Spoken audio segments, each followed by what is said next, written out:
खुलुमबाय लोगोफोर, गोजोन फुंबिलि बयनिसिमबो। नोंथांमोनखौ गोदान भिडिअ'आव आरो फिन खेबसेबाव बरायनाय जाबाय। आं दिनै नोंथांमोननि सिगाङाव 7 फागुन दान 1431 एबा 20 फेब्रुआरि 2025 मायथाइनि सानसेनि फान्जामुथिखौ फरायथिनो लादों। आसा खालामो नोंथांमोना भिडिअ'खौ नायना मोजां मोनगोन। गिबियावनो दङ मेष राशि। जुदि नोंथांनि राङा बबेयावबा थाबथानानै दं, अब्ला दिनै बियो नोंथांनि खाथियाव फैनो हागौ।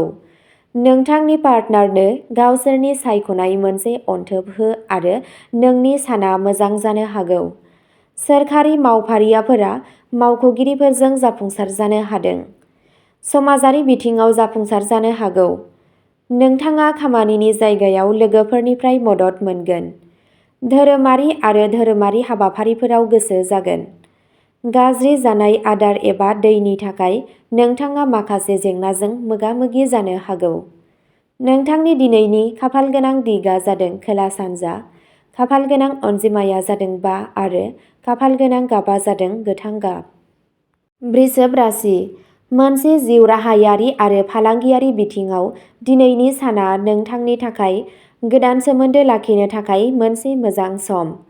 थाखानाय रमान्टिक सोमोन्दोफोरा राफोद जानो हागौ।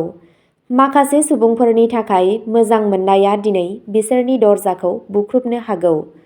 बबेबा मोनसे बाथ्राखौ लानानै नखरारि सोमोन्दोआव एसे नारसिननाय जानो हागौ। हाबा जानाय जराफोरा बिमा-बिफानि फारसे आगान लानो हागौ। नोंसोरनि गेजेराव माखासेया गावनि गथ'फोरनि जौगानाय आरो खुसिखौ रंजानो हागोन। बैसो जानाय सुबुंफोरा असुबिदाजों मोगा-मोगि जानो हागौ। नोंथांनि दिनैनि खाफालगोनां दिगा जादों खोला-सोनाब। खाफालगोनां अनजिमाया जादों 7 आरो खाफालगोनां गाबा जादों ब्राउन गाब। मिथुन राशि। दिनै नोंथाङा गासै सानखौ गावनि बिमा-बिफाजों बारहोनो हागोन। नोंथाङा बिसोरखौ शपिं खालामनो लांनो हागोन। बेयो बिसोरखौ सानसे जोबोद खुसि लाखिगोन। गेदेरफोरनि बोर नोंथांनि सायाव थागोन। नोंथांनि गथ'फोरा नोंथांनिफ्राय माखासे गोदान बाथ्रा सोलोंनो हागोन। बे समावनो नोंथाङा बिसोरनिफ्राय माबा मोनसे सोलोंनोबो हागौ। जुदि नोंथाङा हाबा जानो लुबैयो, अब्ला दिनैनि साना नोंथांनि नखरजों बेनि सोमोन्दै रायज्लायनो थाखाय मोनसे मोजां सान। दिनैनि साना बे राशिनि फरायसाफोरनि थाखायबो मोजां जागोन। न'निफ्राय बायजोआव थांब्ला गावनि मोदाइखौ मान बाव। बेयो नोंथांनि खुसिखौ अरायथा लाखिगोन। नोंथांनि दिनैनि खाफालगोनां दिगा जादों खोला-सानजा। खाफालगोनां अनजिमाया जादों 5 आरो खाफालगोनां गाबा जादों टमेट' गाब। कर्क राशि। दिनै बांद्राय खामानि मावनायनिफ्राय गोजानाव थानांगौ, मानोना बेयो नारसिननाय आरो मेंनायल' लाबोगोन। नोंथाङा नखरनि दोरोंफोरखौ गोसोआव लाखिनानै जिउनि थिरांथाफोर लागोन आरो जिउ राहानि थाखाय आय सोरजिनायाव गावखौ मुखुब दोनगोन।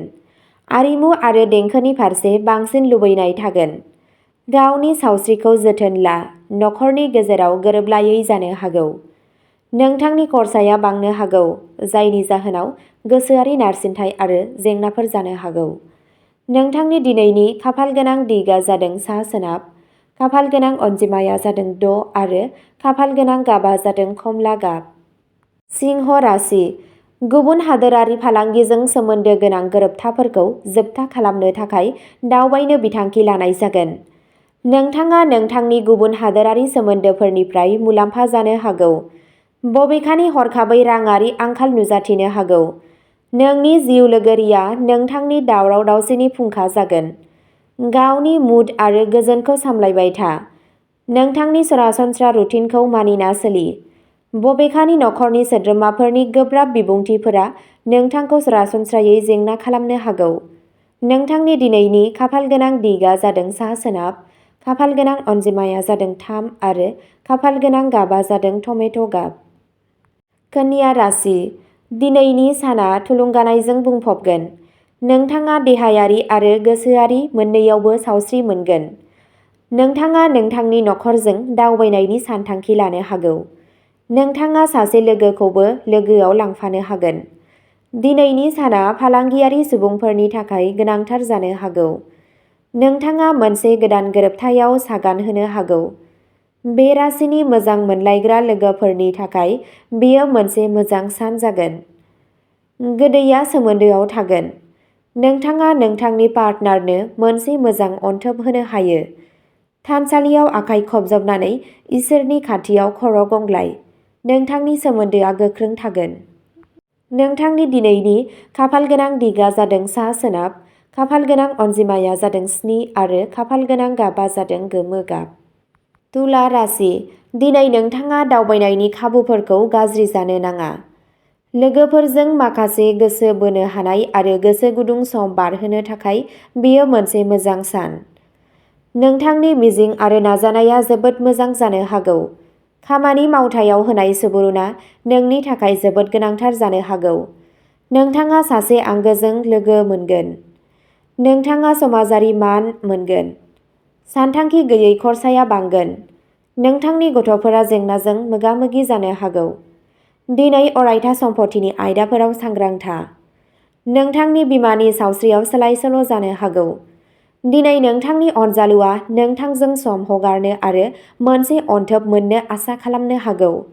नोंथांनि दिनैनि खाफालगोनां दिगा जादों सोनाब, खाफालगोनां अनजिमाया जादों 6 आरो खाफालगोनां गाबा जादों गोथां गाब। वृश्चिक राशि, फालांगि आरो बेबादिजों सोमोन्दो थानाय सुबुंफोरा दिनै गावसोरनि आयदायाव जोबोद मोजां दावगागोन। नोंथाङा नोंथांनि लोगोफोरनिफ्राय मुलाम्फा जानो हागौ आरो सोरखारि मावख'गिरिफोरा नोंथांखौ हेफाजाब होनो हागौ। फैगौ सानफोराव नोंथांनि खामायनाया गोबाङैनो बांनो हागौ आरो गुबुन गुबुन फुंखाफोरनिफ्राय नोंथाङा मुलाम्फा जागोन। गोदान आरजिनायफोराबो जाथावना। नोंथांनि जिउ लोगोरि आरो गथ'फोरा नोंथांनि खुसिनि फुंखा जागोन, नाथाय नोंथांनि बिमानि सावस्रिया एसे गोहोम खोख्लैनो हागौ।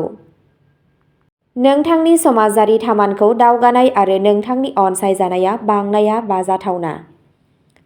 नोंथांनि दिनैनि खाफालगोनां दिगा जादों सानजा, खाफालगोनां अनजिमाया जादों 9 आरो खाफालगोनां गाबा जादों गोसोम आरो गोजा गाब। धनु राशि, दिनैनि साना नोंथांनि थाखाय मुलाम्फा गोनां जागोन। फालांगियाव राङारि मुलाम्फानि नेरसोनफोरखौ नुनो मोनो। नोंथांनि रांखान्थियारि थासारिया मोजां थागोन। खामानिनि थाखाय नोंथांनि थुलुंगानाया सोलिबाय थागोन। दिनै बयबो नोंथांखौ हेफाजाब होनो थियारि थागोन। आइजोफोरा गोदान गहेनाफोर बायनायनि बाथ्रा साननो हागौ। लोगोफोरनि गेजेराव नोंथांनि थाथाया जेरै थागोन। जुदि नोंथाङा खामानि आरो साख्रि नागिरनायनि बेलायाव सासे गोदान सोलोंसा, अब्ला दिनै नोंथाङा साख्रि मोननो हागौ। बिल्डारफोरा दिनै माखासे हारिनिफ्राय मुलाम्फा जानो हागौ। नखरनिफ्राय बायजोआव थांब्ला गाइखेर जा, बेयो नोंथांनि खामानियाव मुलाम्फा लाबोगोन। नोंथांनि दिनैनि खाफालगोनां दिगा जादों सा-सानजा, खाफालगोनां अनजिमाया जादों 5 आरो खाफालगोनां गाबा जादों गोजा गाब। मकर राशि, जायखिजाया गोदान खामानि जागायजेननाय समाव मकर राशिफोरा दिनै एसे सांग्रां जानांगोन। लोगोफोरजों मोनसे रंजाथाव मोनाबिलि बारहोनो सानथांखि बानायनाय जागोन। जुलियारि सोमोन्दोआव थगायनाया गाज्रिसिन बाथ्रा जानो हागौ। खाफालआ नोंथांनि फारसे थागोन। नोंथांनि नखराव मोनसे गोजोन आबहावा थागोन। खामानियाव जाफुंसार जानो हायैनि थाखाय निराश जानो हागौ। जिउराहायारि बिथिङाव नोंथाङा गावनि मुलाम्फानि थाखाय खान्थिखौ सोलाय-सोल' खालामनो हायो। नोंथांनि दिनैनि खाफालगोनां दिगा जादों सानजा, खाफालगोनां अनजिमाया जादों 8 आरो खाफालगोनां गाबा जादों गोथां गाब। कुम्भ राशि, फोरोंनायजों सोमोन्दो थानाय सुबुंफोरनि थाखाय मोजां दावगानाया जाथावना। गोसो जानाय आयदाफोराव नोंथांनि गियानआ बांगोन। नोंथाङा फरायसा सोलोंथाइ बिथिङाव जोंगोन आरो गोदान आदबजों जेंनाफोरखौ सुस्रांनायाव नोंथांनि रुजुजायै रोंग'थिनि थाखाय सिनायथि मोनगोन। फालांगियारि सेक्टराव नोंथाङा बाख्नायनाय मोनगोन आरो मोजां जौगानाय एबा जौगानायबो मोननो हागौ। नोंथांनि मुंदांखाया मख'जाथाव बांगोन। नोंनि आयआ बांगोन आरो नोंनि खरसाया खमायगोन। दोनथुमनाया नोंथांनि फोथायथिनि थाखोखौ बांहोगोन। नोंथांनि नखरारि जिउआ आरामगोनां आरो गोजोनथाव जागोन। नोंथांनि दिनैनि खाफालगोनां दिगा जादों खोला, खाफालगोनां अनजिमाया जादों 9 आरो खाफालगोनां गाबा जादों गलापि गाब। मीन राशि, दिनैनि साना नोंथांनि थाखाय मोनसे खाफालगोनां सान। सोरबा लोगोआ नोंथांखौ गावसोरनि न'आव मोनानि जानायनि थाखाय लिंहरनो हागौ। नोंथांनि लोगोआ गोख्रों जागोन। दिनै नोंथाङा खामानियाव माखासे गोदान बिबानफोर मोननो हागौ, जायखौ नोंथाङा मोजाङै सामलायगोन। जुदि सोमोन्दोआव माबाफोर रागा जोंनाय जादोंब्ला दिनै बेखौ सुस्रांनाय जागोन। बे नेरसोननि हाबा जानाय सुबुंफोरा गावसोरनि सोमोन्दोआव आबुं गोसो होगोन। नोंथाङा खामानिनि थाखाय नोगोरनि बायजोआवबो दावबायनो हागौ। गावनि खाफालाव तिलक फुनना ला आरो नोंथाङा नोंथांनि बिबानफोरखौ मोजाङै मावफुंगोन। नोंथांनि दिनैनि खाफालगोनां दिगआ जादों सा-सोनाब, खाफालगोनां अनजिमाया जादों 6 आरो खाफालगोनां गाबआ जादों गोथां गाब। अब्ला दिनैनि राशि फरायथिनाया एसेनोसै। नोंथांमोनहा बेबादिनो सानफ्रोमबोनि फानजामुथिखौ मिथिनो थाखाय चेनेलखौ साबस्क्राइब खालामनानै लादो आरो भिडिअखौ मोजां मोनदोंब्ला अन्नानै लाइक, शेयार आरो कमेन्टबो खालामनानै होलांब्लानो जाबाय। गोजोन्थों।